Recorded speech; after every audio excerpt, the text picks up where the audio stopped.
Halo teman-teman, para pencinta senso. Kita akan mencoba kemampuan mesin senso Stihl MS 230. Sejauh mana kemampuan mesin ini untuk kita menebang atau memotong pohon kelapa dan kayu kering,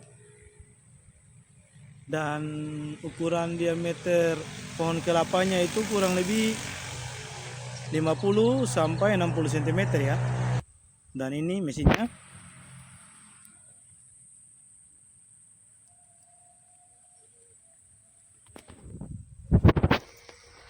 Dan teman-teman, jangan lupa subscribe, like, komen, dan tekan belnya sehingga tidak ketinggalan konten-konten saya selanjutnya.